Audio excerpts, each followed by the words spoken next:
मोदी 3.0 में मिलेगा तोहफा। आधी आबादी को मिलेगी शक्ति।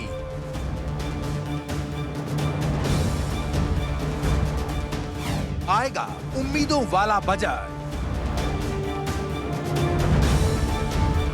कभी भी ये सरकार हमारी उम्मीदों पे कारगर नहीं उतरी। हम लोगों को ट्रेडर्स, जो कि कहने को सिर्फ किताबों में इकोनॉमी की रीढ़ की हड्डी है, इस लॉबी को हमेशा नेग्लेक्ट किया जाता है। मिलेगी राहत या पड़ेगी महंगाई की मार?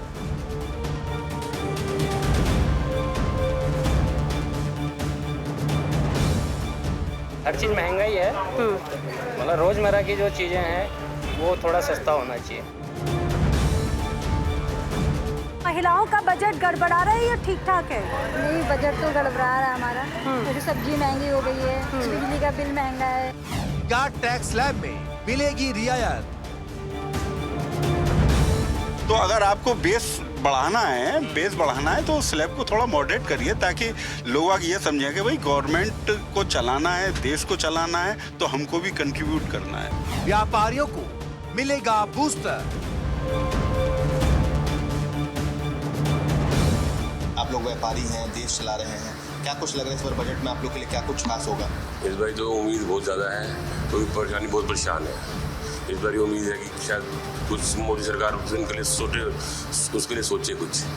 आम आदमी को बजट से बड़ी आस। यूथ पर सरकार का इतना फोकस। निर्मला सीतारमण जब बजट पेश करेंगे एजुकेशन सेक्टर के लिए, अगर आप अपनी सरकार से कोई गुहार लगाना चाहे, कोई सजेशन उनको देना चाहे कि इस पर फोकस किया जाए। कम से कम हमें 3-4% बजट बढ़ाने की आवश्यकता है एजुकेशन पे। क्या होगा? नई ट्रेनों का ऐलान। रेल में कुछ परिवर्तन नजर आया है। परिवर्तन तो है, लेकिन और चाहिए। वित्त मंत्री के पिटारे में क्या मिलेगा? खेत का जो खाद लगता है 1600 का कट्टा आता है उसका, वो कम होना चाहिए। हमारी भी सुनिए वित्त मंत्री जी। तो मोदी सरकार के तीसरे कार्यकाल का पहला बजट 23 जुलाई को पेश होने वाला है। वित्त मंत्री निर्मला सीतारमण देश का बजट पेश करने जा रही है और इस बजट से हर वर्ग को उम्मीद है, वो चाहे किसान हो, युवा हो, व्यापारी हो, नौकरी पेशा हो, महिलाएं हो, हर वर्ग से लोग बड़ी उम्मीद लगा के बैठे हैं वित्त मंत्री जी से और सबको उम्मीद है कि कुछ न कुछ उनको मिलेगा। अब आपको एक एक वर्ग के क्या उम्मीदें उसको बताएंगे, लेकिन इस डिबेट में हमारे साथ कई खास मेहमान जुड़ रहे हैं। पहले उनका परिचय आपसे करवा दें। हमारे साथ एसपी सिंह सुजामा है, संस्थापक निदेशक सुजामा इंडिया के। सर, आपका बहुत बहुत स्वागत है। शरद कोहली जी हैं, अर्थशास्त्री हैं। शरद जी, आपका बहुत बहुत स्वागत है। और हमारे साथ ब्रजेश भाटी जी हैं, किसान नेता ब्रजेश भाटी जी, आपका भी बहुत बहुत स्वागत है। ये तीन मेहमान हैं, इनसे हम समझेंगे, लेकिन उसके पहले हम जो उम्मीद है, जो आम लोगों को उम्मीद है, अलग अलग जो वर्ग के लोग हैं उनकी क्या उम्मीदें हैं, वो आपके सामने रखते हैं। इसके बाद मेहमानों से उस पर हम चर्चा करेंगे। और सबसे पहले बात होगी किसानों की, क्योंकि 2024 में किसान एक बहुत बड़ा मुद्दा था। किसानों के लिए आखिर इस बजट में क्या है, उनको क्या मिलेगा, क्या उम्मीद है, वो आपको बताते हैं। सबसे बड़ी बात, किसान सम्मान निधि योजना बढ़ सकती है, ये उम्मीद लगाए बैठे हैं। जो अभी तक 6,000 मिलते थे वो 8,000 तक हो सकता है। इसके अलावा प्रधानमंत्री फसल बीमा योजना का दायरा बढ़ सकता है। प्रधानमंत्री मानधन योजना की राशि बढ़ सकती है। क्रेडिट कार्ड की सीमा बढ़ाने की भी उम्मीद है। किसान कह रहे हैं कि भाई किसान क्रेडिट कार्ड बढ़ाया जाए। इसके अलावा ड्रोन तकनीक का इस्तेमाल करने को लेकर प्रोग्राम, कृषि क्षेत्र में नई टेक्नोलॉजी को लेकर घोषणा हो सकती है। कृषि योजनाओं में सुधार की उम्मीद है। ये किसानों को, हमारे अन्नदाताओं को ये उम्मीद है। अन्नदाताओं को इस बजट से बहुत आस है, उम्मीद है कि उनको कुछ मिलेगा। अब क्या मिलेगा वो भी आप जान लीजिए। क्या उम्मीद है किसानों को? एमएसपी चाहते भाई एमएसपी पर कानून बने। पेंशन स्कीम पर किसानों की नजर है। किसानों की आय दोगुना करने का लक्ष्य पूरा होगा। किसान योजना की किस्त में रिवीजन का इंतजार है। किसानों को न्यूनतम आय की गारंटी मिले। क्या पेंशन योजना का दायरा बढ़ेगा? ये भी बड़ी बात है, उसको बढ़ाया जाए। खाद और उर्वरक सस्ता होने की उम्मीद किसान भाई लगा बैठे हैं। सरकार से सब्सिडी मिलने की उम्मीद की जा रही है। नैनो उर्वरकों के लिए उपयोग को बढ़ावा दिया जाने की जरूरत भी है। किसानों की वित्तीय स्थिति इससे गुजरेगी। तो ये किसान अन्नदाताओं की बात कर रहे हैं। आपको बता दें कि हमारे देश में लगभग 50% से अधिक आबादी खेती पर निर्भर है, लेकिन किसानों की हालत बहुत अच्छी नहीं है और हमारे जीडीपी में भी किसान भाइयों का बहुत बड़ा योगदान होता है। एग्री सेक्टर की ग्रोथ 7 साल के सबसे निचले पायदान पर पहुंच गई है। 2024 में एग्रीकल्चर ग्रोथ 1.8% है। ये सोचने वाली बात है। वही उसके उलट आप देखिए देश की इकोनॉमी ग्रोथ रेट है वो 8.2% है। यानी अब देखिए एग्रीकल्चर एक्सपोर्ट $55 बिलियन के आसपास है। एग्रीकल्चर सेक्टर में विशेष ध्यान देने की जरूरत है। अब आपको बताते हैं कि महिलाओं को कितनी उम्मीद है। किसानों की बात, आधी आबादी की बात करना बेहद जरूरी है और पिछले कार्यकाल में आपने देखा होगा कि मोदी सरकार ने महिलाओं के लिए दिल खोलकर योजनाएं लाई थी। अब उनकी क्या मांग है इसको भी आप समझिए, जानिए, क्योंकि हम लगातार लोगों के बीच में जा भी रहे थे। महंगाई से निजात चाहिए। महंगाई सबसे बड़ा मुद्दा है। खाने पीने के सामान उनके दामों में कमी आए, क्योंकि सामान बहुत महंगे हो गए, घर चलाना मुश्किल हो गया है, उनको घर चलाना होता है। महिलाओं को सुरक्षा का भरोसा चाहिए, आर्थिक भागीदारी में उनको जगह मिली, महिला सशक्तिकरण पर फोकस हो, कामकाजी महिलाओं को टैक्स में छूट मिले, उद्यमी महिलाओं को रियायत दिया जाए, कैश ट्रांसफर स्कीम लाने की उम्मीद है। इसके अलावा मनरेगा में जो महिला वर्कर्स हैं उसकी हिस्सेदारी को और बढ़ाया जाए, महिलाओं को दिहाड़ी बढ़ाई जाए, ये भी उनकी मांग है। जो महिला मजदूर हैं उनकी दिहाड़ी बढ़ाई जाए। अच्छा, इस बजट में महिलाओं के लिए कुछ बड़ा ऐलान हो सकता है, जिस बात की उम्मीद है अब वो भी आपको बताते हैं कि क्या उम्मीद है, क्या फैसले हो सकते हैं। लाडली बहना योजना जैसी स्कीम लागू हो सकती है। लखपति दीदी स्कीम का दायरा बढ़ सकता है। आंगनबाड़ी कार्यकर्ताओं को 5 लाख तक का फ्री इलाज। महिलाओं को टैक्स में छूट मिलने की उम्मीद है। महिला सशक्तिकरण के लिए बड़े ऐलान हो सकते हैं और महिलाओं को रियायती टैक्स स्लैब की भी उम्मीद है। अच्छा, अब आइए आपको बताते हैं कि आधी आबादी की ताकत क्या है। देश के आर्थिक विकास में महिलाओं का कितनी बड़ी भूमिका है, ये भी आप जान लीजिए। भारत में महिलाओं की आबादी पुरुषों के मुकाबले 7% कम है।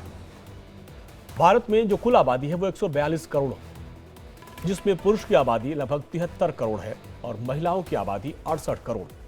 भारत में 43.2 करोड़ वर्किंग वुमन और महिलाओं का जीडीपी में योगदान 18% का होता है। लेबर फोर्स में भी महिलाओं की जो हिस्सेदारी है वो 19.2 करोड़। ऑर्गेनाइज सेक्टर की बात करें तो वर्किंग वुमन यहाँ भी लगभग करीब 34.3 करोड़ हैं। यानी इनकी भागीदारी भी ठीक ठाक है, इनको और बढ़ाने की जरूरत है। अब जो नौकरी पेशा लोग हैं, सैलरी क्लास के लोग हैं, अब जो मिडिल क्लास के लोग हैं, उनको बहुत उम्मीद है इस बजट से। अब उनकी क्या उम्मीदें हैं उनको भी आप जान लीजिए।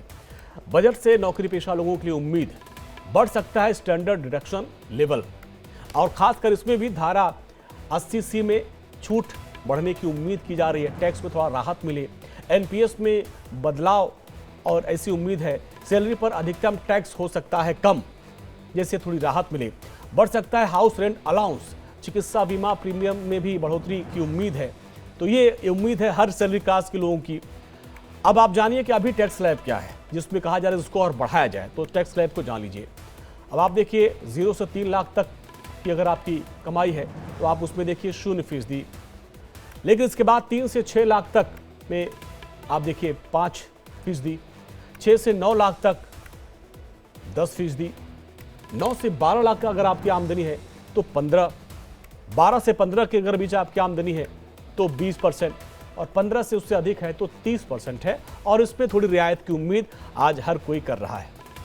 23 जुलाई को अब जो बजट पेश होगा उसमें हमारे व्यापारी बंधुओं की क्या उम्मीद है वो भी आपके सामने रखते हैं। व्यापारियों को बहुत उम्मीद है। व्यापारियों को टैक्स स्लैब में छूट के अलावा कई मुद्दों को लेकर आस है, और जिसमें खासकर एमएसएमई, जिसको लेकर प्रधानमंत्री मोदी भी काफ़ी एक्टिव रहते हैं, इसमें रियायत मिले। एमएसएमई इंडस्ट्री को टैक्सेशन में छूट की उम्मीद है। इंपोर्ट ड्यूटी और बिजनेसमैन टैक्स में कमी की जाए। रोजमर्रा के सामानों पर भी जीएसटी कम करे। दुकानों के किराए पर लगने वाले जीएसटी कम हो। इसके अलावा इनकम टैक्स के स्लैब में बदलाव की इनकी मांग है। कॉमर्शियल बिजली के दर में कमी हो जाए। बिजली का बिल बहुत महंगा आता है जो कॉमर्शियल है, उसको लेकर चाहते हैं कि इसमें कुछ कमी की जाए। बड़े शहरों में मार्केट के पास पार्किंग और जीएसटी में त्रुटि में सुधार का मौका मिले। पेट्रोल, डीजल, सीएनजी को जीएसटी के दायरे में लाया जाए। ये सबसे बड़ी मांग है कि पेट्रोल, डीजल और सीएनजी को जीएसटी के दायरे में क्यों नहीं लाया जाता है। स्किल लेबर की कमी को दूर किया जाए, और फंड्स की कमी एक बड़ी समस्या है। स्किल लेबर और रिसर्च डेवलपमेंट लैब की कमी है। पेमेंट में देरी की समस्या से राहत मिलनी चाहिए और बैंक से आसान लोन मिले जिससे ये व्यापारी अपने व्यापार को और आगे बढ़ा सके। हमारे साथ जो खास मेहमान हैं अब उनके पास जाते हैं और उनसे समझते हैं कि आखिर इस बार बजट में क्या उम्मीद लगाए बैठे। सबसे पहले एसपी सिंह जी आपके पास आएंगे। एसपी सिंह सुजामा जी, इंडस्ट्री को कितनी उम्मीद है इस बार बजट से? अंजनी जी, आपने बिल्कुल ठीक बोला। जो एक्सपेक्टेशंस हैं वो यही हैं कि सबसे पहले एमएसएमई का सबसे बड़ा चैलेंज है कि हमारा जो टारगेट आरबीआई ने रखा है या जो सरकार ने रखा है 8.2% का जीडीपी ग्रोथ का, वो बहुत अच्छा है। फेस्टिविटी और सीजनलिटी लास्ट बड़ी अच्छी रही है जिसकी वजह से बिजनेस बहुत अच्छे हुए हैं। तो अभी जो एमएसएमई में एक्सपेक्टेशन है वही एक्सपेक्टेशन है कि जब सीज़न अच्छा है, सारी चीज़ें अच्छी हैं, तो उसमें अपने को टैक्स स्लैब में छूट मिलनी चाहिए। एमएसएमई के दूसरा बिजली वाला आपने बोला कि वो बिजली का बिल बहुत ज़्यादा आ रहा है तो उसमें छूट की है। तीसरी चीज़ जो अभी स्किल का और फंड्स का, ये दो बड़े चैलेंज हैं कि इंडिया को गवर्नमेंट को जो एमएसएमई की नीड है स्किल मैन पावर की, उसको ब्रिज करना है क्योंकि बहुत सारी अनएम्प्लॉयमेंट भी बहुत ज़्यादा और एमएसएमई की रिक्वायरमेंट भी बहुत है। तो उन दोनों को ब्रिज करने की ज़रूरत है। और उस सबसे बड़ी बात जो है कि जो फंड्स की लिक्विडिटी है, स्पेशली जिस सेगमेंट से हम आते हैं रिन्यूअल सेक्टर में, जो मोदी साहब ने स्कीम अनाउंस करी थी उसके बाद बिजनेस तो जनरेशन हुआ है लेकिन उसको बिजनेस को अब इम्प्लीमेंट करने के लिए, बढ़ाने के लिए फंड्स की बहुत ज़रूरत है। जो अपनी सीजीएसटी एमएससी स्कीम है उसमें एमएसएमई को लोन की अप्रूवल्स बैंक बहुत जल्दी देते नहीं है, तो उस गैप को ब्रिज करने की ज़रूरत है। तो ये मेजर एक्सपेक्टेशन है जो एमएसएमई सेक्टर की इस बजट से है। और सर एक जो ग्रोथ की बात होती है कि 50 करोड़ से ऊपर अगर अब हो जाए तो टैक्स बढ़ जाता है, तो लोग जो तमाम जो छोटे व्यापारी हैं, जो स्टार्टअप वाले, वो चाहते हैं कि भाई 50 करोड़ से ऊपर उनका ग्रोथ हो ही ना। कुछ ऐसे भी चैलेंजेस, क्योंकि मैं कुछ लोगों से बात कर रहा था तो वो इस तरह का तर्क दे रहे थे। सर वो ऐसा चैलेंज मैं समझता हूँ ऐसा नहीं है कि अगर अपन बिजनेस बना रहे हैं, आपको नेशन बिल्डिंग में आपको हेल्प करनी है, गवर्नमेंट आपको सपोर्ट कर रही है, आप एमएसएमई सेक्टर में आगे बढ़ रहे हैं, तो मेरे को नहीं लगता कि सर हम जैसे कॉर्पोरेट सेक्टर या जो पढ़े लिखे जो एंटरप्रेन्योर हैं, जो जॉब से करके अपना इसमें शिफ्ट होके आए हैं, वो ऐसा सोचते हैं। टैक्स देने में मेरे ख्याल से किसी को कोई ऐसा प्रॉब्लम नहीं है, अनलेस जो बेसिक रिक्वायरमेंट्स है अगर वो अपनी पूरी हो जाती हैं तो। ठीक है। ब्रजेश भाटी जी, किसान एक बहुत बड़ा मुद्दा भी था और सबसे बड़ी आबादी है जो कृषि पे आधारित है, लेकिन अब इस बजट से किसानों को क्या उम्मीद है? अंजनी भाई, मैं अभी आपको सुन रहा था। आप आवाज आ रही है मेरी? जी जी, मैं आपको सुन रहा था। आप हर बात में ये बात कह रहे हैं कि उम्मीद है, उम्मीद है, उम्मीद है। मैं उसी बात को दोहराते हुए कह रहा हूँ कि भाई किसान को तो हर बार उम्मीद होती है बजट से कि हमें क्या मिलेगा, हाँ, अब की बार सरकार हमें क्या देगी। हम हर बार इसी बात को लेके जब भी बजट सरकार का आता है इसमें उम्मीद करते हैं। और जैसा आपने बताया कि भाई किसान सम्मान निधि को 8,000 करने की बात कर रहे हैं, मैं आपसे, मेरी इस बात से पहले भी डिबेट आपने इस बारे में बात हो चुकी है, चर्चा हो चुकी है। 8,000 से काम नहीं चलेगा किसान का, 8,000 से पूर्ति किसान की नहीं हो सकती। मैंने उस दिन भी आपसे कहा था और मैं फिर कह रहा हूँ कि किसान को किसान सम्मान निधि सरकार 15,000 रुपए देने का काम करे जी, जिससे उसका पालन पोषण हो सके। आप एमएसपी की हम लगातार मांग कर रहे हैं, भाई मिनिमम सपोर्ट प्राइस हमें मिले फसलों का। हम स्वामीनाथन आयोग की C2+50 की बात कर रहे हैं, लेकिन इन चीजों पर अब हम देखते हैं लगातार आज सरकार का तीसरा टर्म चालू हो गया, ये तीसरे टर्म का जो है बजट आ रहा है, लेकिन 10 साल में लगातार किसान सड़क पे रहा, 13 महीने का आंदोलन हुआ, 750 किसानों की शहादत हुई, लेकिन कोई भी अभी तक कुछ नहीं हुआ है। तो हम लगातार ये मांग कर रहे हैं कि भाई जो है हमें सब प्रथम आप जो हमारी एमएसपी है उसको लागू करें। एमएसपी अगर लागू हो जाएगी तो किसान की बहुत सारी समस्याओं का समाधान हो जाएगा। और मैंने जिससे पहले भी कह चुका और मैं फिर यही कह रहा हूँ कि जिस तरह सरकारी कर्मचारी को रिटायरमेंट के बाद उसको पेंशन मिलती है, उसी तरह 60 साल की उम्र होने के बाद किसान को 10,000 रुपए सरकार इस बजट में पेंशन देने का काम करे। हाँ। सरकार जो हमारे किसान इसमें खेत में जाते हैं, वहां पर जीव जंतु हैं, आप देख सकते हैं आवारा जो पशुओं की समस्या है, आवारा पशुओं की समस्याओं से उत्तर प्रदेश के मैं आपको आंकड़े दिखा दूं, हजारों लोगों की मृत्यु हो चुकी है। अगर इस तरह से कोई मृत्यु होती है तो उसे 1 करोड़ रुपए का मुआवजा देने का काम करे। हमारी जो है C2+50 की जो रिपोर्ट है उसे लागू कराने का काम करे। ये आपको उम्मीदें हैं। ठीक है, ब्रजेश जी आपके पास आएंगे और हमारे साथ अर्थशास्त्री जी हैं, शरद कोहली साहब हैं। शरद जी, अभी जब राष्ट्रपति का संबोधन हो रहा था, उन्होंने एक बहुत बड़ी बात कही थी कि नए सेशन में सरकार बजट पेश करने जा रही है और बड़े आर्थिक सामाजिक फैसले के साथ साथ कई बड़े ऐतिहासिक कदम देखने को मिलेंगे।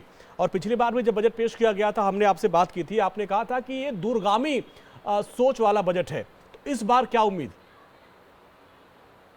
देखिए अंजलि, एक उर्दू का शेर है, हजारों ख्वाहिशें ऐसी कि हर ख्वाहिश पे दम निकले, बहुत निकले मेरे अरमा लेकिन फिर भी कम निकले। हमारे किसान भाई अभी कह रहे थे और उनकी उम्मीद ठीक भी है कि 15,000 किसान सम्मान निधि करे जाना चाहिए।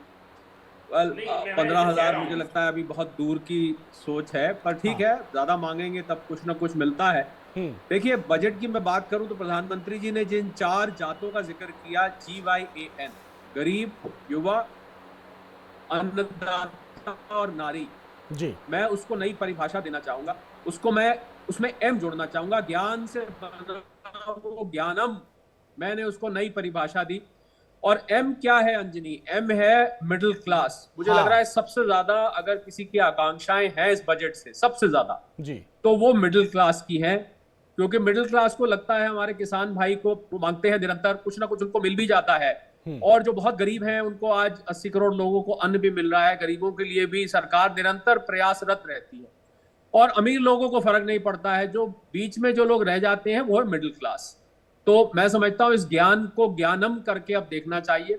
और मिडिल क्लास को भी अंजनी हम 2 हिस्सों में बांटते हैं। पहला हिस्सा है जो टैक्स पेयर्स है, जो मिडिल क्लास जो टैक्स देती है, उनको टैक्स में राहत की उम्मीद है, उनकी जेब में और पैसा आए, उनकी सेविंग्स बढ़े, जिससे देश की कंजम्पशन बढ़ेगी और जीडीपी को भी रफ्तार मिलेगी। दूसरी क्लास है जो ज्यादा 8 करोड़ 18 लाख लोगों ने टैक्स रिटर्न फाइल करी थी अंजलि, उसमें से टैक्स देने वाले 2 करोड़ से भी कम है। तो जो ज्यादा बड़ी मिडिल क्लास है, जो आज 60-70 करोड़ पर पहुंच चुकी है, वो है non tax paying middle class. वो लोग क्या चाहते हैं? वो चाहते हैं कि महंगाई कम हो, वो चाहते हैं कि रोजगार के अवसर ज्यादा उत्पन्न हो। ये 2 सबसे बड़ी समस्याएं मैं समझता हूं मिडिल क्लास के सामने मुंह बाए खड़ी हुई है। आज जो महंगाई आपको हम अभी बात करें तो एक नई महंगाई जिसको मैंने परिभाषा दी है उसको मैं ATP कहता हूं, आलू टमाटर प्याज की महंगाई। कि आपका जो किचन का बजट है वो पूरी तरह से बिगड़ चुका है। आपको एक छोटा आदमी जो कि 25-30 हजार तनख्वाह लेता है, उसको करीब 1500 से 2000 रुपए फालतू सिर्फ आलू टमाटर प्याज पे खर्चने पड़ रहे हैं। इसमें कुछ सब्जियां और मिला लीजिए। तो महंगाई और बेरोजगारी, मुझे लगता है बजट ऐसा होना चाहिए अंजनी जो कि नौकरियों का सृजन करे, नौकरियां पैदा हो। और इसके लिए सरकार को इंफ्रास्ट्रक्चर पे, जिसको हम बुनियादी ढांचा कहते हैं, उस पे खर्च बढ़ाएं। उस पे खर्च बढ़ाने से आप देखेंगे कि नौकरियों को और रफ्तार मिलेगी। इसके अलावा ईज ऑफ डूइंग बिजनेस किया जाए, स्टार्टअप्स को और सपोर्ट मिले, जहां जहां नौकरियों का सृजन हो सकता है, स्किल डेवलपमेंट पे काम किया जाए। एजुकेशन सिस्टम हमारा ऐसा है, डिग्री छापने की फैक्ट्री खुली हुई है खाली। अगर वो जॉब ओरिएंटेड कोर्सेज चल जाए, यूनिवर्सिटी जॉब ओरिएंटेड हो जाए, तो युवा को सीधा कॉलेज से निकल के उनको नौकरी मिल सकती है, जैसा अमेरिका आदि देशों में होता है। तो मुझे लग रहा है कि महंगाई और बेरोजगारी ये बहुत बड़ी 2 समस्या है जिसकी इस बजट में कुछ सुनने को मिल सकता है, क्योंकि सरकार ने इलेक्शन में जो कमजोर रिजल्ट आए, वो ये 2 सबसे बड़े नारे विपक्ष ने अंजनी लगाए थे, हम सबको ये याद होगा। जी, एसपी सिंह जी आपके पास आएंगे। जो MSME सेक्टर है उसमें क्या लगता है, क्योंकि बहुत युवाओं वाला देश हमारा है, लगभग 65% आबादी युवा है, ऐसे में जो स्किल्ड लेबर की क्या लगता है कि कमी आपको होती है क्या? और ऐसे में इस बजट में जो स्किल डेवलपमेंट को और विस्तार दिया जाना चाहिए? बिल्कुल सर, अभी शास्त्री जी भी यही कह रहे थे कि जो मैंने भी पहले यही बोला कि जो मेजर गैप है वो एक तो लोगों के पास जॉब्स नहीं है, वेयर इन MSME जो सेक्टर है वो बहुत सारे लोगों को जॉब दे सकता है। तो उन दोनों को ब्रिज करने की ज़रूरत है। जैसे गवर्नमेंट ने पहले skill India programme first terms में, मोदी साहब के फर्स्ट टर्म में अनाउंस करा था, लेकिन वो बीच में कहीं मिस हो गया। जो सबसे बड़ा गैप हमेशा रहता है वो यही कि गवर्नमेंट की बहुत सारी स्कीम्स हैं पर वो एंड यूज़र तक नहीं पहुंचती हैं। तो MSME सेक्टर के लिए जॉब्स बहुत सारी अवेलेबल है, लेकिन MSME सेक्टर की भी और स्टार्टअप की भी ये मजबूरी है कि उस लेवल पे वो जॉब्स। जी, उस लेवल की वो जॉब्स देना चाहते हैं, लेकिन क्या जो उनके अपने बजट्स हैं वो ब्रिज नहीं हो पाती। तो अगर एमएससी सेक्टर में कुछ ऐसी सब्सिडीज और कुछ ऐसी स्कीम्स गवर्नमेंट अनाउंस कर देगी जिससे इस गैप को मेजरली ब्रिज करा जा सकता है, जिससे जो इंडिया की मेजर प्रॉब्लम है अनएम्प्लॉयमेंट की, एमएसएमई सेक्टर उसमें मेजर रोल प्ले कर सकते। एसपी सिंह, ये भी हम जानना चाहेंगे कि जो महिला उद्यमी हैं, जो स्वावलंबी बनना चाहती है, महिला सशक्तिकरण की जो बात हो रही है, क्या उनके लिए इस बजट से आप कुछ खास उम्मीद करते हैं कि महिला जो उद्यमी हैं, जो अपना स्टार्टअप करना चाहते हैं, या एमएसएमई सेक्टर में जो निवेश करना चाहती हैं, क्या उनके लिए भी कुछ विशेष उम्मीद आप कर रहे हैं? बिल्कुल सर, बिल्कुल। जो अभी क्या है कि अभी आप देखिए कॉर्पोरेट सेक्टर में पिछले कुछ सालों में कॉर्पोरेट सेक्टर में बहुत सारी लेडीज़ ने ज्वाइन करा। अब उसमें से स्टार्टअप आने के बाद भी बहुत सारा मोटिवेशन लोगों को आई है, और अभी जैसे जो स्कीम्स लॉन्च करी हैं वो भी लेडीज़ को उनसे उनको मोटिवेशन आ रही है। लेकिन कहने का मतलब यही है कि जो चैलेंज उसमें था वो लेडीज़ के लिए भी रहेगा। अगर फंड्स की अवेलेबिलिटी नहीं रहेगी और एनकरेजमेंट नहीं रहेगी और स्कीम की कम्युनिकेशन प्रॉपर नहीं रहेगी, गवर्नमेंट की तरफ से हैंड होल्डिंग नहीं रहेगी, तो बड़ा मेजर चैलेंज होगा। ब्रजेश भाटी जी, चूंकि अब किसानों को सशक्त बनाना है, उनकी आय दोगुनी करनी है, आपको क्या लगता है कि एमएसपी और जो किसान सम्मान निधि तो एक तो बात हो गई, लेकिन इस क्षेत्र को और संगठित कैसे किया जाए? क्या इसको लेकर टेक्नोलॉजी को लेकर आप कुछ चाहते हैं, कुछ और अपग्रेड हो, इसमें कुछ और सब्सिडी मिले जिससे कि आप और हाईटेक खेती कर सके? चूंकि अब जमीन कम हो रही है, लोगों की संख्या बढ़ रही है, डिमांड ज्यादा हो रही है। अंजलि भाई सही बात है, आपने सही बात कही है। मैं इसको पूरा अस्वस्थ हूँ इस बात से कि जब तक हमारा किसान हाईटेक नहीं होगा, जैसे हमारे सरद भाई भी कह रहे थे कि भाई रोजगार मिलना चाहिए, जब तक देश का किसान सशक्त नहीं होगा, जब तक देश का कोई भी व्यक्ति सशक्त नहीं हो सकता। क्योंकि आपने कोरोना काल में देखा, कोरोना काल में जो सारा सिस्टम बंद हो गया, डैमेज हो गया, उस समय भी किसान अपनी बात पर, अपनी मेहनत पर इस देश को चला रहा था, इस देश में फसलें पैदा कर रहा था, इसके डेवलपमेंट पूरा फायदा किसान को है। आप देखिए इस देश में जो बड़े बड़े व्यापारी हैं उनको भी ये पता लग गया कि किसानी एक ऐसी चीज है जो कुछ भी हो जाए ये बंद नहीं हो सकते। हर व्यक्ति को अन्न चाहिए, भोजन चाहिए।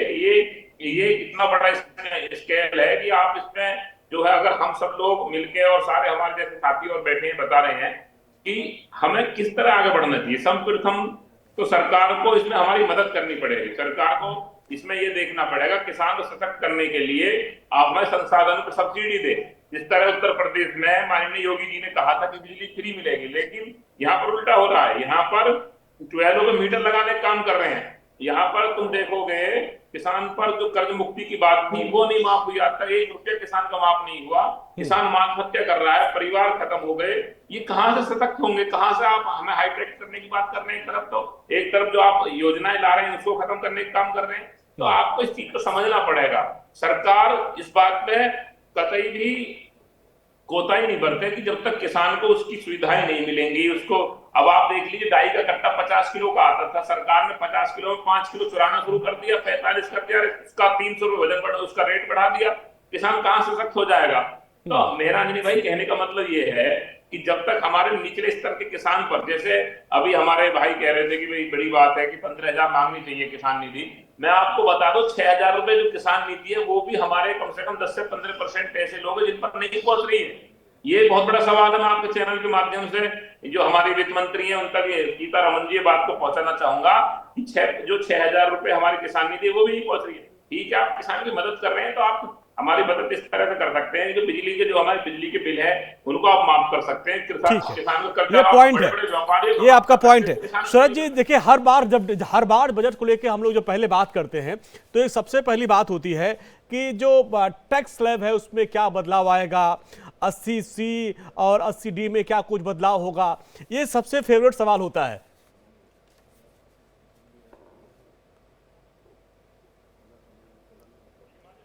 सर आवाज नहीं आ रही आपकी। हाँ जी 80C 80D की आपने बात करी।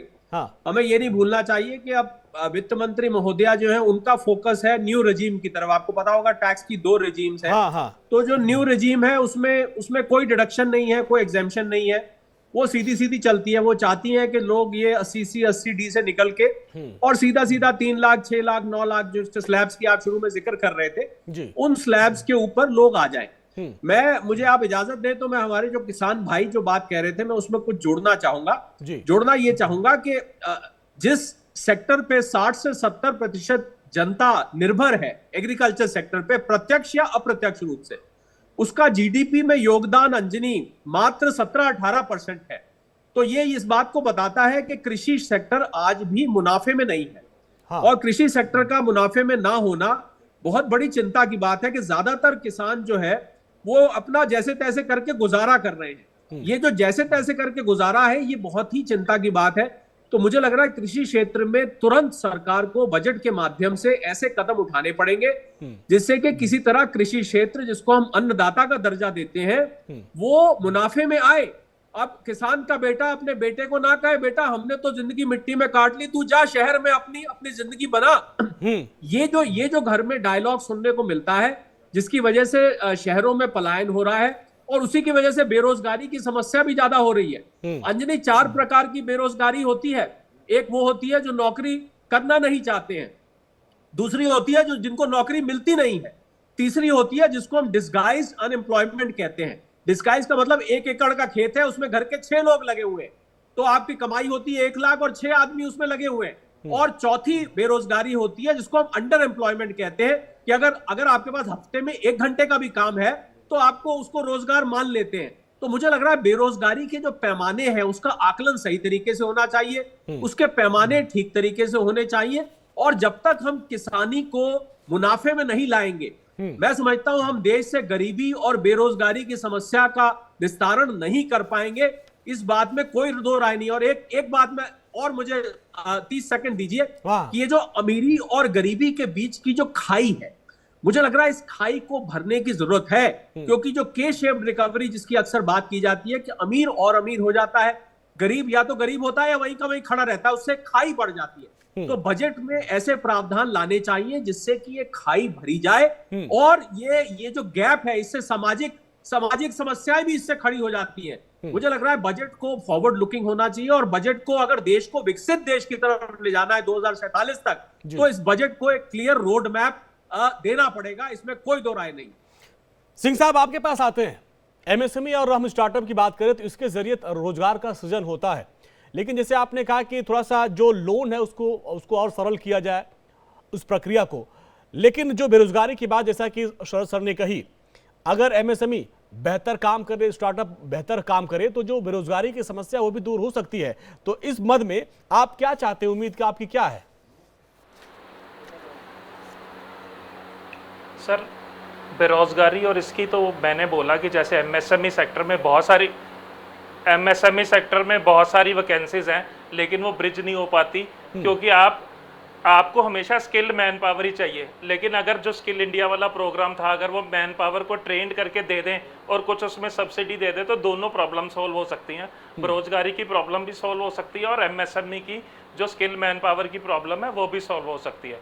ये इसके साथ साथ मेरी जो इससे एक्सपेक्टेशन है कि इस बजट में जो गवर्नमेंट है वो R&D के ऊपर कुछ मेजर फंड्स की ज़रूरत है, क्योंकि जैसे अभी मोदी साहब ने हमारे सेक्टर में सब्सिडी दी सोलर प्लांट के ऊपर, लेकिन उसमें जो इन्वर्टर लगता है वो मेजरली इंपोर्ट होता है। तो अगर उसको अपने को एज ए इंडिया को विकसित इंडिया बनना है, विकसित भारत बनना है, तो वो अपने भारत में चीज़ें बनानी पड़ेंगी। अभी हम सोलर एनर्जी बहुत सारी लगा तो देंगे, लेकिन वो बहुत सारे जो इंस्ट्रूमेंट्स हैं वो सब इंपोर्ट करने पड़ रहे हैं।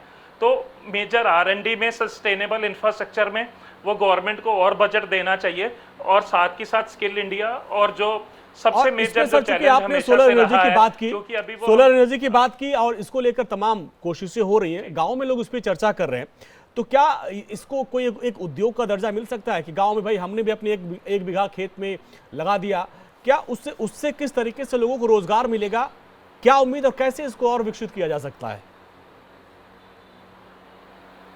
सर ये बहुत बड़ा सेक्टर है, इसमें बहुत सारी अपॉर्चुनिटीज़ हैं बिजनेस करने की भी, और इंडिया की जो ग्रोथ है उसमें भी ये बहुत बड़ा मेजर रोल प्ले कर सकता है। जो एनर्जी की हमारी ज़रूरत है, इसमें भी एक एक्सपेक्टेशन ये भी है कि जो स्टोरेज सिस्टम है, अगर सरकार उस पर भी जीएसटी कम कर देगी, अभी 18% जीएसटी है, अगर उसको भी सोलर प्लांट की तरह 12% या 5% पे ले आएंगे तो जो स्टोरेज डिवाइसेस हैं जिसमें हम एनर्जी स्टोर कर सकते हैं वो एक बिजनेस भी बन सकता है। और जो आपने क्वेश्चन पूछा कि ये गांव-गांव में, क्योंकि आपको इतने सोलर प्लांट आप लगा सकते हो कि हर गांव से 2, 4, 5 बच्चों को आप काम दे सकते हो जो अभी ITI करके या BTech करके खाली है, और आप एक स्टार्टअप हर गांव में भी शुरू कर सकते हो जो इसको मेंटेन भी करेगा, लॉन्ग टर्म में चलाएगा भी। और जितने गवर्नमेंट के इंस्टीट्यूट्स हैं या गवर्नमेंट के स्कूल हैं, कॉलेज हैं, हॉस्पिटल हैं जहां पर अभी सोलर प्लांट मेजरली लग गए हैं लेकिन प्राइवेट में आना है, तो ये एक बहुत बड़ा गैप जो है वो ब्रिज हो सकता है अगर एक स्किल इंडिया को, MSME को और फंड्स की चीज को, तीनों की जो गैप है उसको ब्रिज कर दिया जाए तो। भाटी जी, जैसा अभी शरद सर बता रहे हैं आपका संपर्क टूट गया था, वो कह रहे थे कि भाई 60% लगभग डायरेक्ट इनडायरेक्ट रूप में हम लोग किसी से जुड़े हुए हैं, लेकिन ग्रोथ GDP में उनकी भूमिका मात्र 18% रह गई है। तो ऐसे में इस बार के बजट में आपको क्या ऐसा लगता है कि ऐसा कुछ हो कि जैसे कि ये जो कृषि क्षेत्र है ये भी उद्योग की तरह हो जाए, ये भी एक जो है कृषि उद्योग हो जाए? हम लोग भी बड़े शान से कहें, जैसा कि अभी शरद सर ने कहा कि तमाम ऐसे माता पिता हैं जो कहते हैं भाई शहर में जाओ कमाओ, खेती किसानी अब हमारी बस की बात नहीं है। सेम यही डायलॉग हमारे पापा ने भी हमसे कहा था और हम गांव छोड़ के दिल्ली आ गए हैं। तो ऐसा क्या किया जाए कि ये जो डायलॉग हमारे माता पिता न माने और हम अपने गांव में रह के खेती भी करें और बेहतर उससे आमदनी भी कर पाएं? अंजनी भाई, तब प्रथम हमें ये करना पड़ेगा कि जो हमारा कृषि बजट 3% है, हाँ, सरकार उसको 7% करने का काम करे। जैसे ही 7% हमारा कृषि बजट होगा उसमें बहुत सारी चीजें इंक्लूड हो जाएंगी और हमारे जो युवा हैं, जो बच्चे हैं जो इस समय कृषि के क्षेत्र में कार्य करना चाह रहे हैं, उन्हें बहुत सारे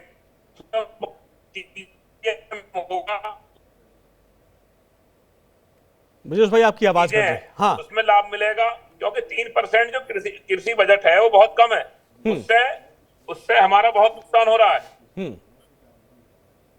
तो भाई सब मैं निर्मला सीतारमण जी से यही कहूंगा कि भाई सर्वप्रथम हमारा कृषि बजट कर बढ़ाने का काम करें और नए जो MSME जिस तरह हमारे उद्योग जगत के लोग बैठे हैं, हमारे साहब और ये हमारे शास्त्रीय भाई कोहली जी, सही बात है, आप सही कह रहे हैं कि भाई स्केल को बढ़ाने के लिए हमें युवाओं को साथ देना पड़ेगा, युवाओं को आगे बढ़ाना पड़ेगा। इसी तरह हमारे जो किसान युवा हैं, हमारे बच्चे हैं, उनको भी चीजों के बारे में डेवलप करने के लिए हमें नए परीक्षण केंद्र खोलने चाहिए सरकार को, इसका भी बजट पास करे।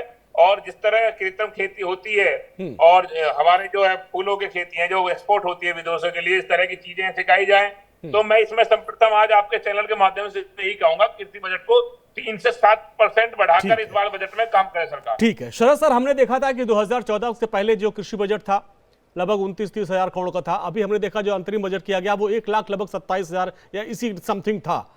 तो क्या लग रहा कि ये बजट जो है वो नाकाफी, इसको बढ़ाया जैसा कि भाटी जी कह रहे हैं? देखिए, मैं 3-4 चीजें बताता हूँ। बजट बढ़ाएगी नहीं बढ़ाएगी सरकार, ये तो पूरे के पूरी फिस्कल बैलेंस शीट पर निर्भर करेगा। पर मैं 3-4 चीजें बताता हूँ जिसको करने से सुधार हो जाएगा और हमारे जो किसान नेता हैं वो इस बात को स्वीकार करेंगे। पहला, कृषि का जो बुनियादी ढांचा है, कृषि का जो इंफ्रास्ट्रक्चर गांव में है, उसको सुधारना पड़ेगा। आपको वहां पर वेयर हाउस लाने पड़ेंगे, कोल्ड स्टोरेज लाने पड़ेंगे। हाँ। मैं टमाटर की बात करता हूं, अंजनी मुझे समय दीजिएगा, टमाटर की बात करता हूं।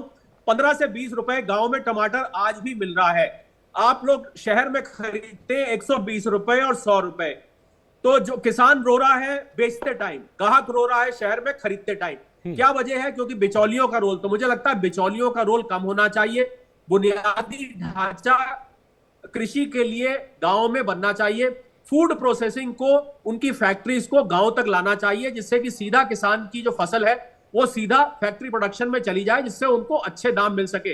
टेक्नोलॉजी का इस्तेमाल, पश्चिम में खेती कैसे होती है? टेक्नोलॉजी के इस्तेमाल से। टेक्नोलॉजी में किसानों को ट्रेनिंग दी जानी चाहिए, उनकी फसलों की मार्केटिंग की सुविधा होनी चाहिए। ये अगर कदम उठाए जाए, मुझे लग रहा है किसानी बजट कुछ भी हो अंजनी, उससे फर्क नहीं पड़ेगा। अगर आप ये सब चीजें करते हैं तो आपकी किसानी बहुत जल्द प्रॉफिट पे आ जाएगी। किसानों को खाली वोट बैंक की तरह ये जो भिन्न भिन्न सरकारें हैं, चाहे राज्य सरकार हो, चाहे आजादी के बाद से आज तक जितनी भी सरकारें हुई हैं, सबने किसानों को वोट बैंक ज्यादा माना है। मैं समझता हूं अगर उनको वोट बैंक ना मान के उनको उनके गांव तक पहुंच के उनका उद्धार किया जाए तो किसानी जरूर ही प्रॉफिट में अंजनी आ सकती है। मुझे इसमें तनिक भी शक नहीं। शरद सर, चूंकि युवाओं की बात कर लें, युवाओं को हम छोड़ नहीं सकते। युवाओं को बड़ी उम्मीद है और हर बार हम देखते हैं कि शिक्षा बजट इस बार बढ़ाने की बात, हम जब DU में गए थे हमारे साथी, उन्होंने कहा कि शिक्षा बजट बढ़ाया जाए और जिस तरीके से वैकेंसीज नहीं आ पा रही हैं उसमें भी तमाम चीजें हैं, तो उसको किस तरीके से युवाओं के लिए क्या क्या इस बार आप देख रहे हैं?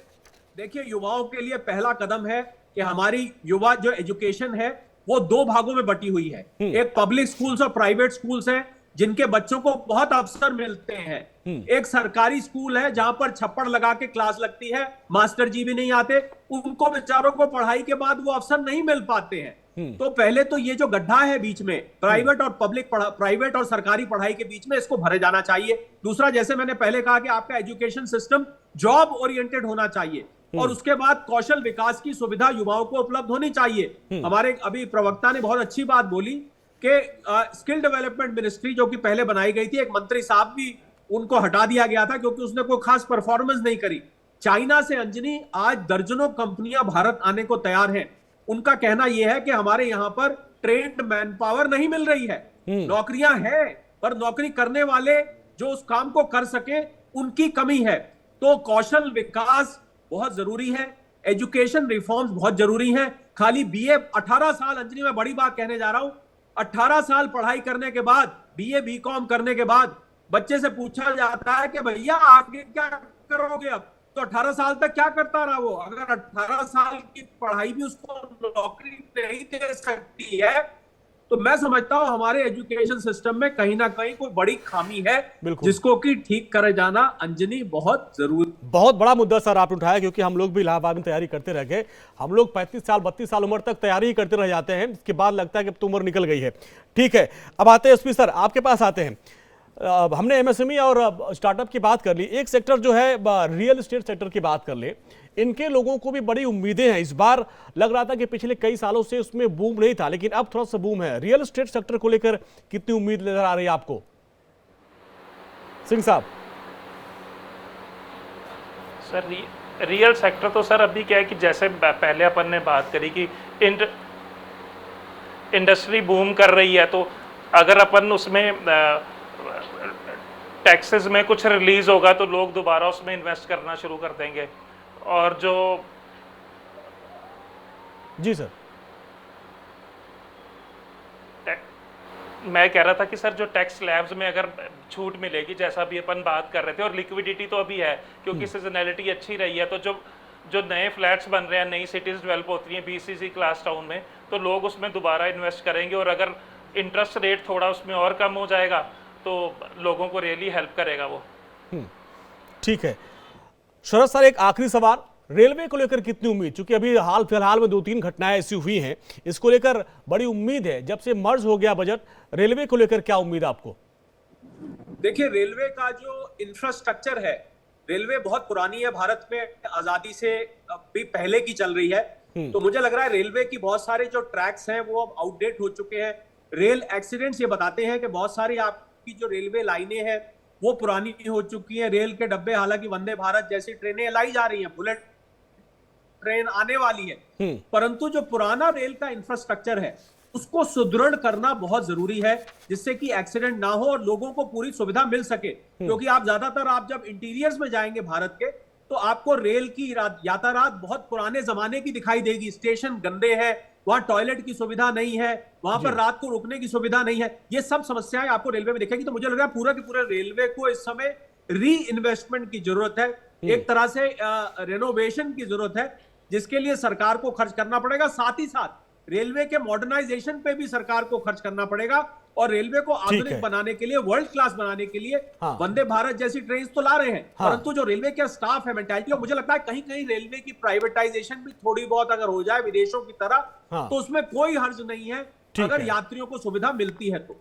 चलिए, आप सभी मेहमानों का बहुत बहुत शुक्रिया। एसपी सर आपका, शरद जी आपका, ब्रजेश भाटी जी आपका बहुत बहुत शुक्रिया। उम्मीदें बहुत ज़्यादा है। अब देखना ये होगा कि जब वित्त मंत्री जी बजट पेश करती हैं तो किसको क्या मिलता है। इसी के साथ यहाँ पे रुकते हैं छोटे से ब्रेक के लिए, फौरन हाजिर होते हैं।